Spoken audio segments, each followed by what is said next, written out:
Rebonjour à toutes et à tous. Comme je vous l'ai dit, maintenant, je vous propose donc de passer à l'explication de l'utilisation d'une calculatrice graphique TI. Donc, comme je l'ai fait tout à l'heure, je vous propose de vous montrer donc mon émulateur de TI. Vous allez normalement le voir. Je pense que ça doit aller. Donc, vous voyez, l'avantage, c'est qu'il est quand même relativement bien fait. C'est-à-dire, à gauche, vous avez finalement la vue de votre calculatrice et puis au milieu, vous avez la vue de l'écran. Donc simplement, sur la TI, hein, il y a quand même pas mal de choses qui sont proches de la Casio. Donc quand on veut rentrer l'expression d'une fonction, donc je reprends l'exemple de ce matin, vous avez f de x, hein, là la fonction c'est h2t, mais c'est exactement le même principe, hein. Donc vous avez ceci, donc vous voyez, j'ai des fonctions que j'avais utilisées dans un autre enregistrement, donc elles ne m'intéressent pas, donc je les supprime. Vous voyez, et là, simplement, je me déplace avec mon curseur et je supprime aussi. Donc ici, donc si vous faites sup, c'est assez long, mais si vous faites annule, voilà, vous annulez ainsi toute l'expression directement. Donc annule, voilà. Donc là, on revient à, à l'expression, enfin voilà, ou à l'écran, on va dire, quand on appuie sur la touche F de X. Et puis l'avantage aussi de cet émulateur, c'est que vous avez l'historique de toutes les touches. Donc vous voyez, ça peut être intéressant. Donc l'expression de la fonction, c'était h de t égale moins 4,9 moins 4.9, comme sur la Casio. La touche XT, c'est cette touche-là tout en haut, là, sur laquelle vous retrouvez la flèche de ma souris. Donc au carré, vous l'avez ici. Donc moins 4,9 t carré, là, ça devient moins 4,9 grand X au carré. D'accord, c'est exactement le même principe. Plus 15,6, donc 15.6 x, plus 4. Donc là, j'ai ainsi l'expression de ma fonction. Alors là, on va rentrer... donc là, cette TI-là est en français. Sur certaines, elle est en anglais. Après, s'il faut, je réexpliquerai. Je vérifie simplement que l'expression que j'ai est bien cohérente. Alors, si vous regardez un petit peu, même si c'est relativement petit, vous avez donc le menu table ici en bleu, le menu Dev Table. On va aller d'abord dans Dev Table, c'est-à-dire je vais définir la table. Donc, comme c'est en bleu, vous vous doutez qu'il faut d'abord appuyer sur la touche seconde en bleu pour la voir. Donc là, quand on veut configurer la table, le début de la table, hein, on est entre 0 et 3 avec un pas de 0,5. Donc, je vais prendre 0 ici. Et je vais simplement me déplacer. Et le delta de la table, c'est-à-dire le pas, je vais prendre 0,5.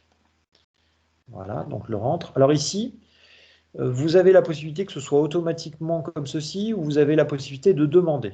Donc je vais vous faire les deux. Donc on imagine qu'auto, c'est-à-dire automatiquement, il va chercher l'image de 0, puis 0,5, puis 1, jusqu'à 3 de la fonction que l'on a considérée. Donc là, je vais rentrer. Donc là, ici, vous voyez, en fait, quand je fais entrer, ça ne sert pas à grand-chose. Donc là, ici, pour sortir, soit on fait quitter, soit on va là, ici, à partir de là, donc on appuie sur seconde pour avoir la table correspondante. Donc là, vous avez le tableau de valeur, hein, qui apparaît comme pour la Casio en colonne, alors que nous, on l'a fait en ligne, mais c'est exactement le même principe. Donc vous voyez que l'image de 0, c'est 4, l'image de 0,5, c'est 10,575. La seule différence, c'est que la TI, elle ne vous demande pas la valeur de fin. Donc en fait, il faut aussi vous regarder. Vous pouvez vous déplacer au niveau de votre tableur jusqu'à la valeur que vous souhaitez.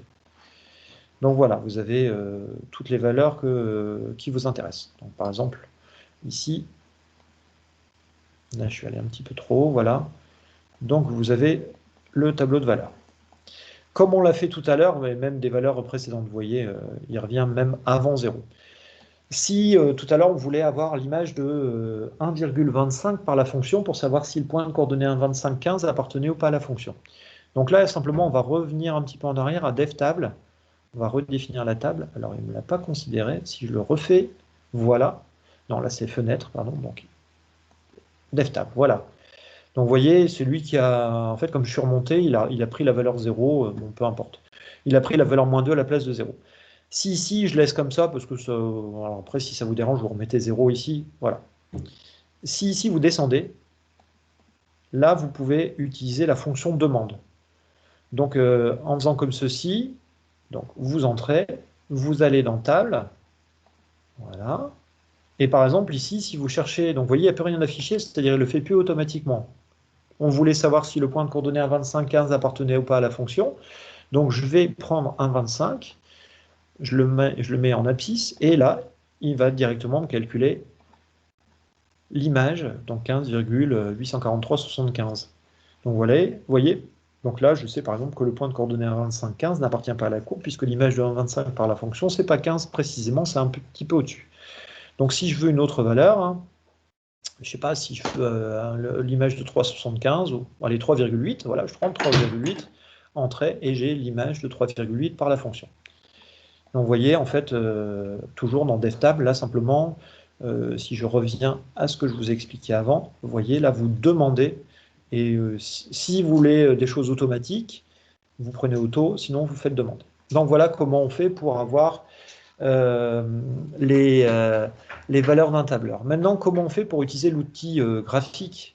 Donc la fonction, elle est toujours présente. Donc si je sélectionne le menu graphe, vous voyez, vous avez la représentation graphique de la fonction, simplement pas forcément dans la fenêtre qui vous intéresse. Donc un peu la même chose que pour la Casio, je vais choisir le menu fenêtre. Je sais qu'en abscisse, ma valeur de départ c'est 0. Ensuite, je sais que je vais jusque 3. En tout cas, là, c'est ça qui m'intéresse. Xgrade, vous laissez, vous ne vous en préoccupez pas. Et on a vu tout à l'heure dans le tableau qu'en gros, Y mini, c'était 4. Là, on va prendre 0, on va prendre un peu en dessous. Y max, on va prendre un peu au-dessus, comme pour les Casio, c'est-à-dire on va prendre 20, sachant qu'on dépasse on dépasse 16, pardon. Donc je rentre, vous voyez, je rentre, donc tout le reste, vous laissez les valeurs, parce que les valeurs qui se mettent de façon automatique.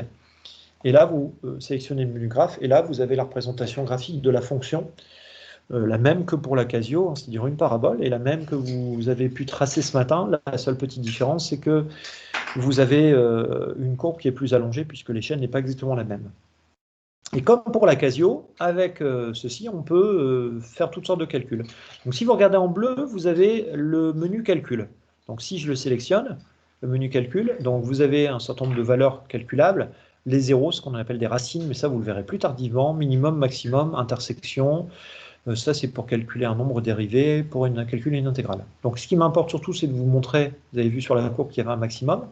Donc moi je veux connaître ce maximum, je prends le menu 4, donc soit je me déplace avec le curseur, ou j'appuie sur 4, hein, c'est pareil. Et là, alors il me demande la borne de gauche. La borne de gauche, on sait qu'on était sur l'intervalle 0,3, donc je vais prendre 0. C'est-à-dire je veux commencer ici à gauche, donc je rentre. Après, il me demande la borne de droite. Je vais prendre 3, parce que je suis sur l'intervalle 0,3. Entrée. Alors la valeur initiale, vous voyez, c'est un petit peu plus long que sur la Casio, je prends 0.